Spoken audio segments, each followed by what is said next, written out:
इकरा चौधरी, जो लोकसभा की सदस्य निर्वाचित हुई हूँ, सत्यनिष्ठा से प्रतिज्ञान करती हूँ कि मैं विधि द्वारा स्थापित भारत के संविधान के प्रति सच्ची श्रद्धा और निष्ठा रखूंगी। क्योंकि भाजपा से हम लड़ाई लड़ ही रहे हैं अंदरूनी, तो क्यों ना, why not fight it out in the open. ये भाजपा के कुछ लोग हैं जो अपने अकड़ में, अपनी जो घमंड में इतने मगरूर हैं कि वो अभी सोच नहीं पा रहे हैं, लेकिन I think their downfall is coming. तो जैसे ये लोग जाएंगे, I think we will see a better day for the democracy of this country.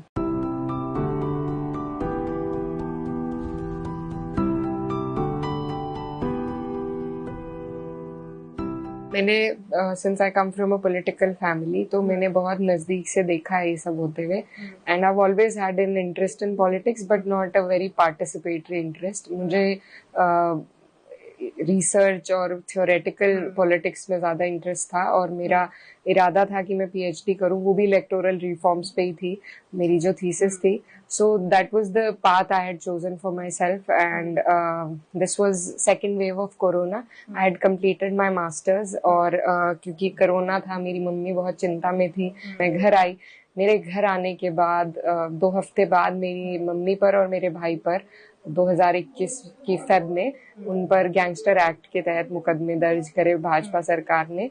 तो उसके बाद दोनों लोग घर से चले गए और मैं अकेली थी जिसको घर की जिम्मेदारी और राजनीतिक जिम्मेदारी संभालनी पड़ी। तो इन हालातों में मेरी एंट्री हुई राजनीति में। कुछ फेवरेबल हालात नहीं थे।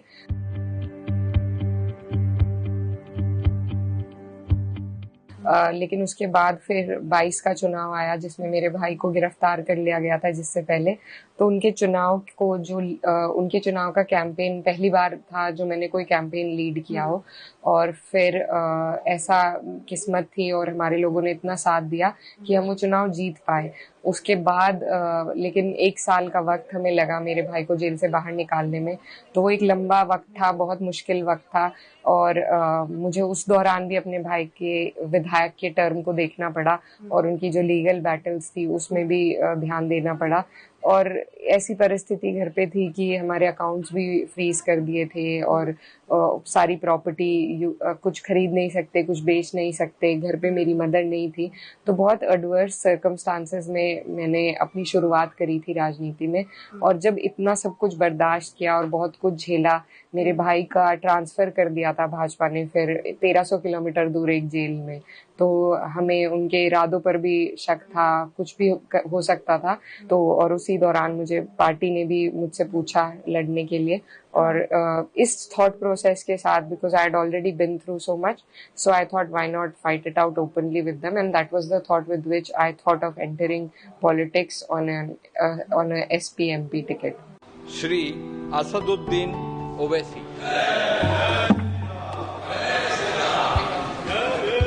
क्योंकि इससे पहले जो पिछला टर्म था उसमें हमने देखा था जो कुंवर दानिश हैं अमरोहा से जो एमपी थे, उनके साथ जो हुआ, तो इट इज़ वेरी अनफॉर्चुनेट। और मुझे लगता है कि जिस तरीके से इसको इंटरनेशनल लेवल पर भी पूरे देश की बदनामी हुई है इस बात से, लेकिन कुछ एक्शन, कुछ खास भाजपा जो है वो स्ट्रिंजेंट एक्शन ऐसे लोगों पर नहीं लेती है। तो इससे सिर्फ उनकी राजनीति चमकती है, या जिस तरह की वो राजनीति करना चाहते हैं उस प्रोसेस को जरूर बढ़ावा मिलता है।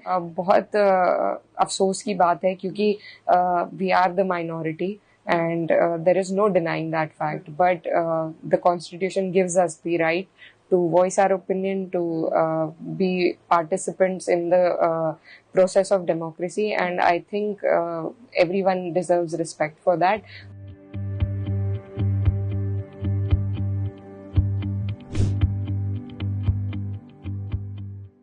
If given a chance, I for one would like to raise it, and I come from that party, so I can only speak for myself now, but I think the party is of the opinion that what's wrong is wrong, and I think the leaders will take a call when it's the right time.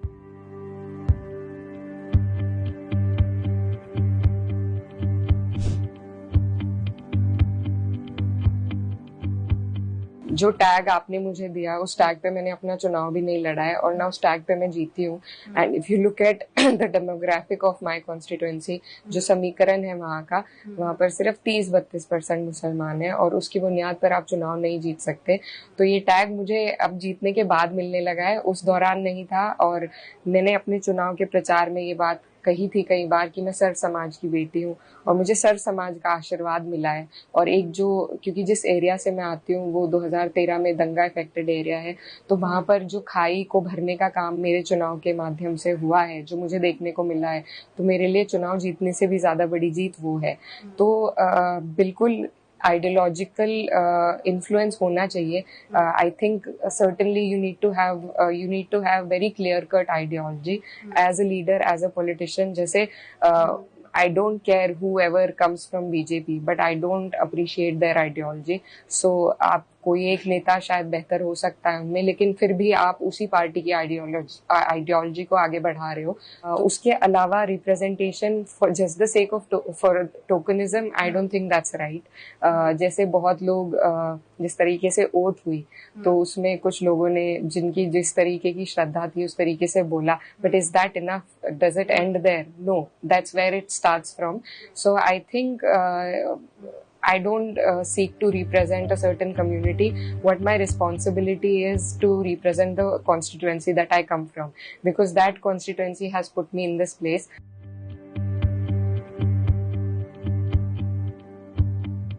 I've done my graduation in history and my master's in international law and politics.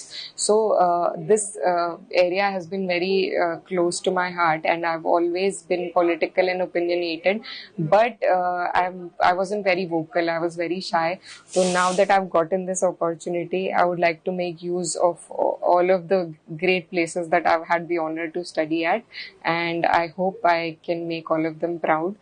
And एक कोई adjective तो मेरे दिमाग में नहीं आ रहा है, but I used to call myself a wallflower, which I no longer am thanks to the media.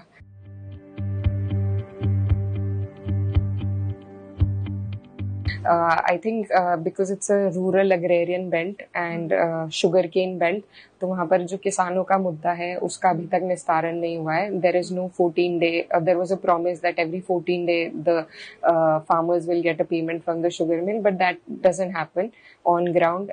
One is that then the MSP promise has not yet been fulfilled. और कहा गया था कि किसानों की आय दुगनी कर दी जाएगी, वो भी नहीं देखने को मिला है. तो my constituency majority of the people are farmers. क्योंकि मैं खुद भी एक किसान परिवार से हूँ और मैं उनकी पीड़ा को समझती हूँ. उनकी जो फसल है वो खराब हो जाती है, इस वजह से उनके पास और कोई चारा नहीं है पर अपनी फसल को देने का. लेकिन एक किसान की जो घर का पालन पोषण होता है वो उसके पेमेंट के ऊपर ही होता है, और उससे उसे वंचित रखना ये बहुत बड़े दुर्भाग्य की बात है. जो मुद्दा मेरे दिल के बहुत नजदीक है वो महिलाओं की उच्च शिक्षा के लिए वहां पर कोई ऐसा डेडिकेटेड इंस्टीट्यूशन नहीं है. अगर सरकार आती तो वो करना बहुत आसान होता, लेकिन अभी भी हम प्रयास कर रहे हैं अपने लेवल पर नॉन गवर्नमेंटल जितनी भी सुविधाएं होती हैं उनको जोड़कर, उन रिसोर्सेज को जोड़कर कुछ अगर हम अपने लेवल पर कर पाएं. और अगर वो भी नहीं हो पाता है तो मुझे उम्मीद है 27 में शायद यूपी में सरकार हम बनाएं, तो उसके हिसाब से हम निस्तारण करेंगे.